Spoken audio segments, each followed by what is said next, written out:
Next topic करते हैं circular motion in vertical plane और circular motion in vertical plane. Vertical plane और circular motion का क्या मतलब है?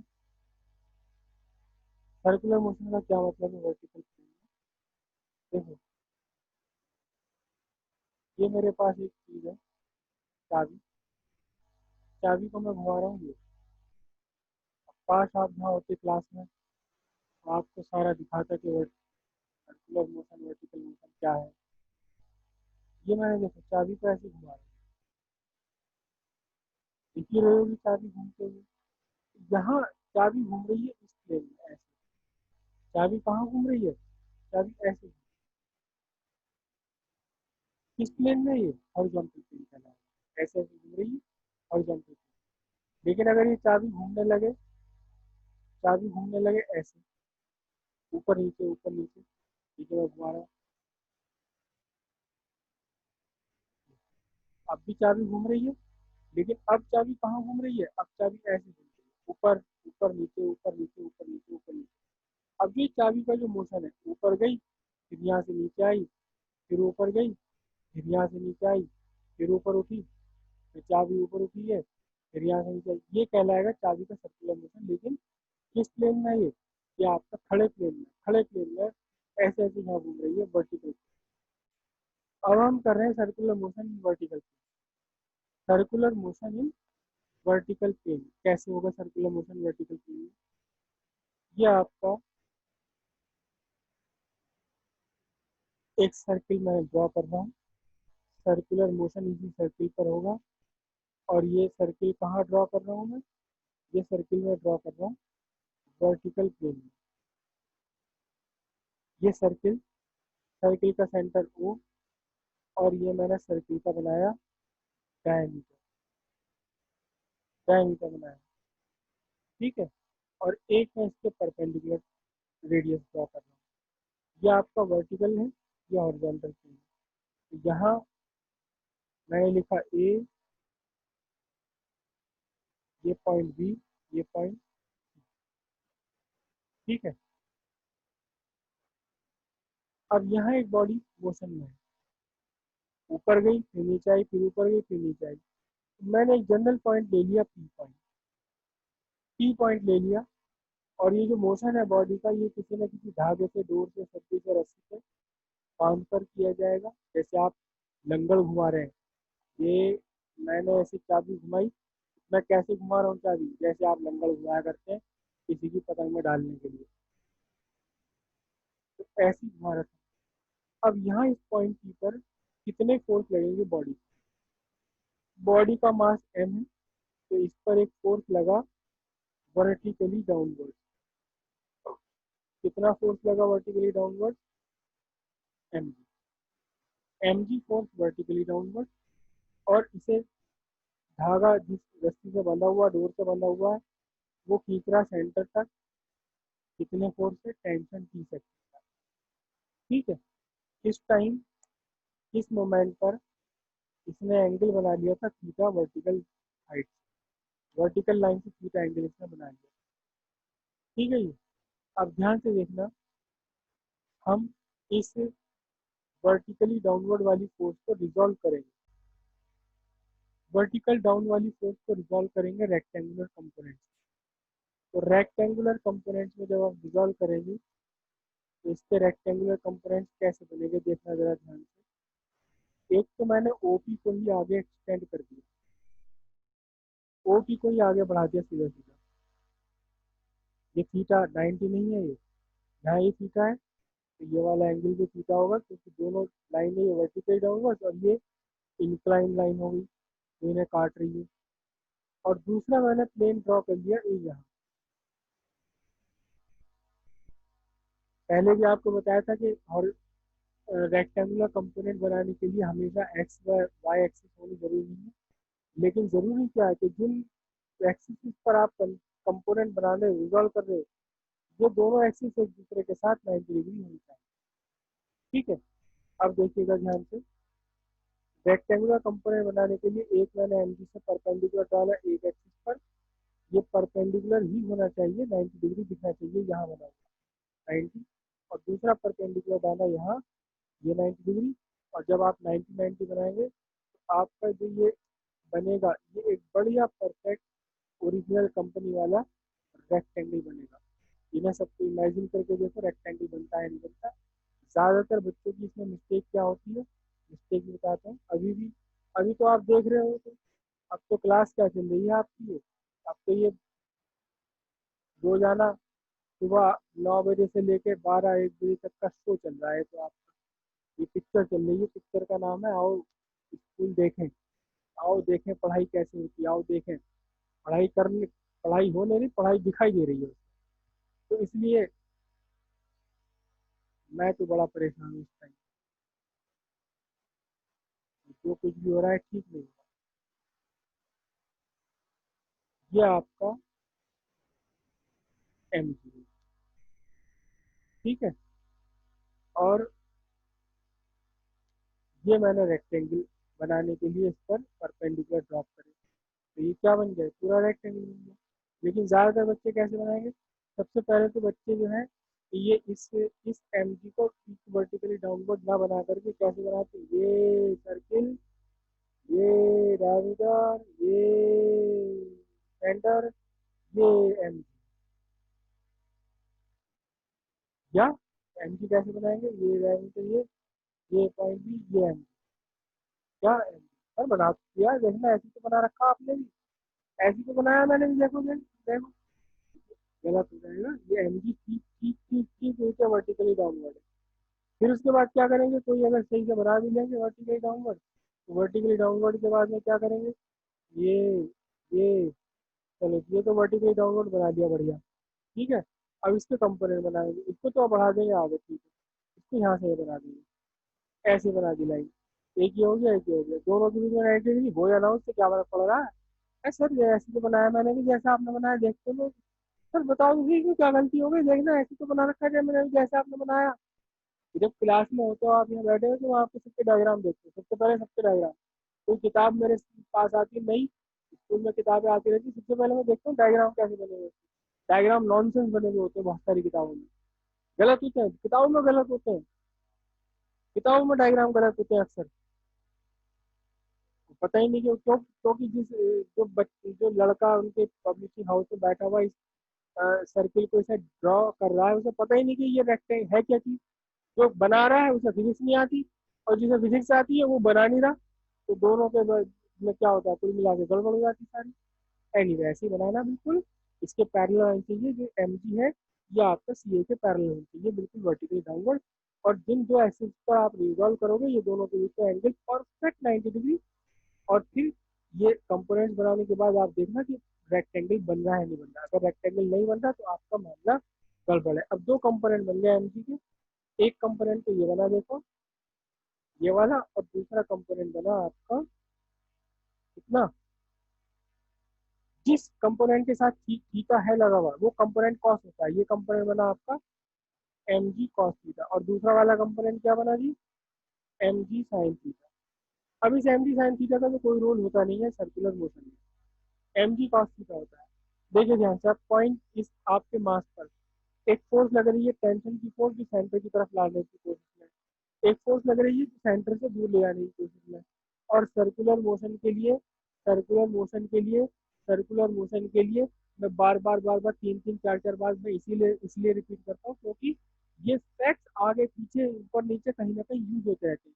सर्कुलर मोशन के लिए, सर्कुलर मोशन के लिए, सर्कुलर मोशन के लिए सबसे जरूरी, जिसके बिना सर्कुलर मोशन हो ही नहीं सकता, जिसके बिना, भाई चिकन बिरयानी, चिकन बिरयानी आप बना रहे हो, चिकन के बिना बन जाएगी, चिकन तो चाहिए चिकन बिरयानी बनाने के लिए। तो सर्कुलर मोशन के लिए क्या चाहिए, सर्कुलर मोशन के लिए चाहिए सेंट्रीपिटल फोर्स, सेंट्रीपिटल।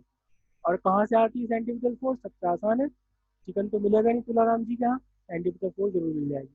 नए नए बोरी खोली उन्होंने, बिल्कुल एकदम फ्रेश सेंट्रीपिटल फोर्स। तो यहाँ एक फोर्स टुवर्ड्स द सेंटर, एक force away from the centre, इन दोनों का रिजल्टेंट ही काम करने लगता है सेंट्रीपिटल फोर्स की तरह से। पहला E minus M G cos theta equals to centripetal force कितनी, M G square by R. R क्या चीज़ है, आर रेडियस ऑफ सर्किल है, इस सर्किल की रेडियस है, चाहे मैं ओ भी ले लूँ, ओ ए ले लूँ या ओ सी ले लूँ, सब आर रहेंगे, M G square upon are.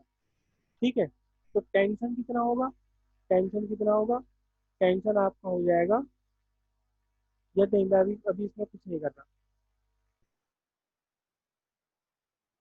चलो कर ही लेते हैं। T is equals to M G square upon R plus M G cos, ये टेंशन बनेगा। अब ध्यान से समझना जरा, सारी की सारी कंडीशन लिए कहाँ, पॉइंट पी के लिए। तो एक काम मैं कर लेता हूँ, क्योंकि हम मैं 3 पॉइंट और लेने हैं इसमें, A point B point C point और लेने। तो पॉइंट पी के लिए जो मैंने इक्वेशन लगाई है, इसमें मैं यहाँ पी और टिका दूँ, P P P P, tension eight point P, तो वेलोसिटी भी कहाँ, एट पॉइंट पी पर, बी पी हो गया। एम तो हमेशा सेम रहना, जी सेम रहना, कॉस थीटा हम हिसाब लगा ही लेंगे कि कितना निकल कर आ रहा है। तो टेंशन किसी पॉइंट पर हुई, tension any point is equal to M V square upon R plus M G cos theta. अब ध्यान से देखना जरा, ध्यान से समझना क्या है, कि जैसे जैसे ये बॉडी ऊपर जा रही है, अर्थ की सरफेस से ऊपर जा रही है, वैसे वैसे इसकी वेलोसिटी कम होती चली जाएगी। अभी तो यहाँ वेलोसिटी कितनी है इसकी, वी टी, लेकिन वो वेलोसिटी सी पर नहीं होगी। आप जब कोई चीज ऐसे घुमा रहे हो, ये चीज है, जब आप इसे वर्टिकल प्लेन में घुमा रहे हो, आप देखना ध्यान से कि जब ये नीचे पहुंचती तो बहुत तेज, और घूमते घूमते जब ये ऊपर आती तो इसकी स्पीड कम हो जाती है, फिर वो स्पीड बढ़नी शुरू हो जाती है, फिर यहाँ पहुंचते पहुंचते मैक्सिमम, फिर यहाँ पहुंचते पहुंचते फिर स्पीड कम हो गई, फिर यहाँ पहुंचते नीचे आ गई। और साथ ही साथ एक चीज और, कभी जंगल घुमाते हुए देखना, खेल खेल में फिजिक्स, क्या, कि जब ये आपका बॉडी नीचे है यहाँ, तो उस टाइम आपके इस धागे में खिंचाव होता है बढ़िया तकड़ा वाला, एकदम स्ट्रांग। जब आपकी बॉडी नीचे है तो स्ट्रांग, और जैसे जैसे ये ऊपर आती रहती है, वैसे वैसे इस धागे का खिंचाव हल्का पड़ता रहता है, ढील पड़ती रहती है इसके अंदर, देख रहे हो, ढील पड़ती रहती है, ढील पड़ती रहती है, और यहाँ सबसे ज्यादा ढीला हो जाता है तार खिंचाव, सबसे कम जीरो।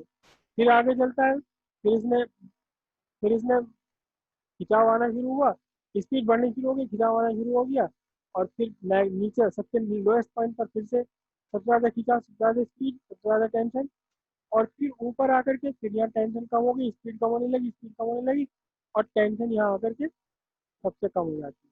अब बहुत ध्यान से समझना, जो इसका मेन टॉपिक है, मेन पॉइंट है, याद करने वाला, समझने वाला, सीखने वाला, क्या है पॉइंट, बहुत ध्यान से समझना, देखो बहुत ध्यान से समझना, कि जैसे जैसे ये बॉडी ऊपर आती रहती है, वैसे वैसे इसकी जो रस्सी है, स्प्रिंग है, उसमें ढील आती चली गई, इसमें रस्सी में क्या आती चली गई, देखो ढील बढ़ती चली गई, और यहाँ ढील आते आते यहाँ सबसे ज्यादा ढीला हो गया, टेंशन यहाँ हो सकता है, आपने घुमाया और इसकी स्पीड कम करी तो क्या होगा, टेंशन कम हो जाएगा, टेंशन ऊपर आता है। अब मैं कैमरे में दिखा नहीं पा रहा हूँ, आपसे यहाँ होते तो आप ही से करवाता और आप ही को दिखाता, एनीवे, तो यहाँ आए, यहाँ आते आते टेंशन कम हो गई।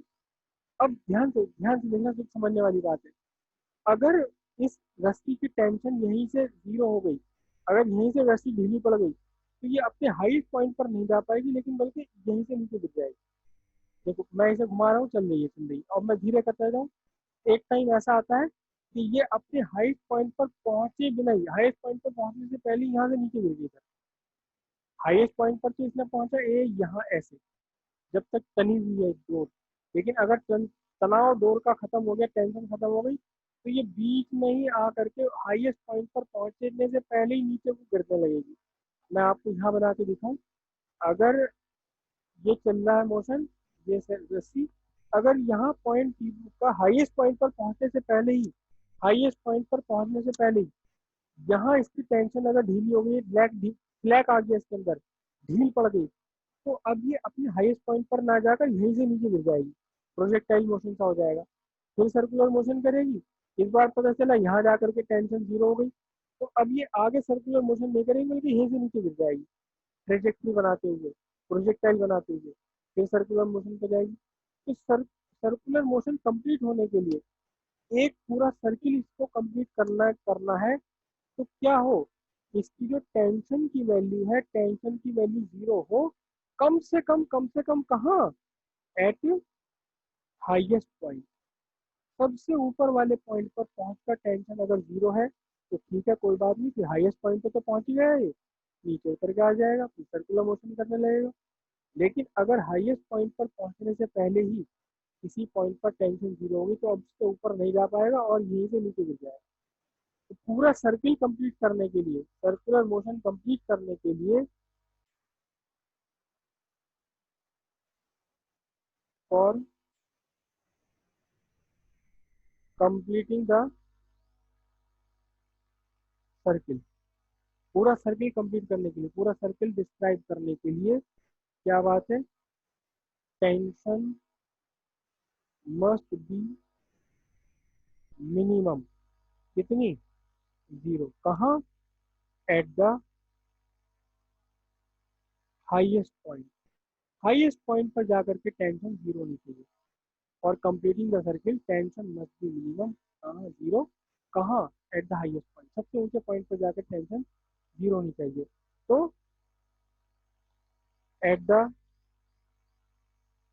हाईएस्ट पॉइंट, कौन सा highest point, C, point C है, highest point C, highest point C पर लगाओ यही formula, T C is equal to M V C square by R plus, कितना बनेगा बताओ, कितना बनेगा, एम जी, और थीटा की वैल्यू कितनी हुई, देखो यहाँ से यहाँ तक थीटा है, जब बॉडी पहुंची पॉइंट सी पर तो ये पूरा एंगल कितना हो जाएगा, ये पूरा वो एंगल कितना, जरा बताना जरा, हाईएस्ट पॉइंट के लिए थीटा की वैल्यू क्या लिखूं, कोई एक बच्चा अपना, नहीं नहीं कोई एक नहीं, मैं पूछूंगा इस बार, तो पूछूंगा इस बार के नाम लेकर के, वरना तो एक दो ही बच्चा बता रहा है। 180 डिग्री। 180 डिग्री का, बिल्कुल सही, बढ़िया बात एकदम। ये आज एंगल आ गया कितना, 180 डिग्री। और cos 180 की वैल्यू होती है -1, और टीसी कितना है, टीसी की वैल्यू है 0, तो TC is equal to M V C square upon R minus M G. ठीक है, मैं इस एम जी को उधर ले लूँ, M G is equal to कितना बना, M V C square by R, M से एम कैंसिल हो गया, एम से एम कैंसिल हो गया, तो वी सी कितना बन जाएगा आपके लिए, मैं ये कर लूँ छोटे सी जगह पर, वी सी स्क्वायर होगा, क्रॉस मल्टीप्लाई कर दो आर, और V C is equal to कितना निकल कर आया, अंडर रूट आर। ये आपकी कम से कम वेलोसिटी है, कम से कम वेलोसिटी होनी चाहिए, कहाँ होनी चाहिए, हाईएस्ट पॉइंट पर पहुंचकर, हाईएस्ट पॉइंट पर पहुंचकर ये कम से कम वेलोसिटी है। अगर ये velocity under root R G या इससे कम हो गई बीच में ही कहीं पर, तो टेंशन यही 0 हो जाएगा, इस पॉइंट पर भी हो गई, और इसी पॉइंट से फिर ये नीचे गिर जाएगा, नीचे ऐसे गिर जाएगा, ये सर्कुलर मोशन ना होकर के प्रोजेक्टाइल बनाते हुए यहाँ नीचे गिर जाएगा, फिर वापस सर्कुलर मोशन करेगा, कोई बात नहीं, लेकिन हाईएस्ट पॉइंट पर नहीं पहुंच पाएगा। हाईएस्ट पॉइंट पर पहुंचने के लिए कितनी वेलोसिटी जरूरी है, कम से कम square root of R G की वेलोसिटी जरूरी है हाईएस्ट पॉइंट पर पहुंच। बात समझ आई इतनी, हाँ जी, V C to under root R G, ये सर्किल कंप्लीट करने के लिए मिनिमम वेलोसिटी है रिक्वायर्ड, कहाँ कहाँ, पॉइंट सी पर। तो अब हम फाइंड करते हैं कि पॉइंट ए पर कितनी वेलोसिटी आपको चाहिए, कम से कम वेलोसिटी कितनी चाहिए ताकि सर्किल पूरा हो जाए। पॉइंट बी पर भी निकालेंगे, तो बहुत सिंपल सी बात है, बहुत सिंपल सी बात है, पॉइंट सी पर वेलोसिटी निकाल ली कम से कम वेलोसिटी, और अब पॉइंट ए पर निकालनी, तो पॉइंट सी से पॉइंट ए तक ये नीचे गिरा, हम क्या लिखेंगे, body fall by distance 2r, कहाँ से कहाँ तक, फ्रॉम सी टू ए, सी से ए तक पहुंचने के लिए बॉडी को कितना गिरना पड़ा, कितना नीचे गिरना पड़ा, 2r के बराबर नीचे गिरना पड़ा। तो फिर kinetic energy at C plus potential energy at C is equal to kinetic energy at A. क्योंकि ऊपर जो पोटेंशियल एनर्जी, देखो ए पॉइंट से सी तक जाने में बॉडी अर्थ सरफेस से ऊपर गई, तो इसमें कुछ पोटेंशियल एनर्जी बढ़ गई इसकी, और वही पोटेंशियल एनर्जी कन्वर्ट हो जाएगी यहाँ आते आते कहाँ, ए तक। तो फिर काइनेटिक एनर्जी एट सी कितना है, काइनेटिक एनर्जी एट सी कितना है, half M V C square. Potential energy at C कितना है, एम जी एच, एच की जगह कितना है 2 R, is equal to kinetic energy at A कितना होगा, half M V A square. यहाँ कितनी kinetic energy, half M V C velocity at C. यहाँ कितनी kinetic energy, half M V A क्या, velocity at A, velocity at ए।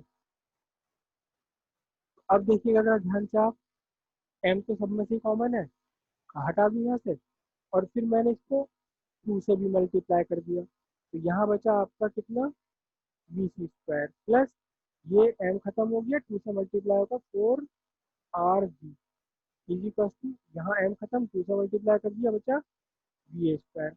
अच्छा V C हम पहले ही फाइंड कर चुके हैं, वी सी कम से कम कितनी हो, वी सी कम से कम square root of R G होनी चाहिए। तो फिर अब यहाँ वी सी की वैल्यू सब्स्टिट्यूट कर दे, कितनी, square root of R G का whole square plus 4 R G is equal to V A square. तो वी ए स्क्वायर कितना बचा, 5 आर जी, और वी ए सीधे सीधे कितना हो जाएगा, अंडर रूट 5 आर। ये वो वेलोसिटी आ गई, वो वेलोसिटी आ गई, कितनी, कौन सी वेलोसिटी, जो वेलोसिटी होनी चाहिए बॉडी की कम से कम वेलोसिटी ए पॉइंट पर, ताकि ये घूम करके सी पर पहुंच जाए। दूसरे तरीके से हम ये कह सकते हैं कि जब वेलोसिटी ए पॉइंट पर, जब वेलोसिटी ए पॉइंट पर अंडर रूट 5 आर जी होगी, तब वेलोसिटी बॉडी की सी पॉइंट पर कितनी हो जाएगी, सी पॉइंट पर पहुंचकर square root of R G बन जाएगी, कम हो जाएगी इसकी वेलोसिटी। अब बी पर ले लीजिए, बी पर ले लीजिए आप, वेलोसिटी एट बी।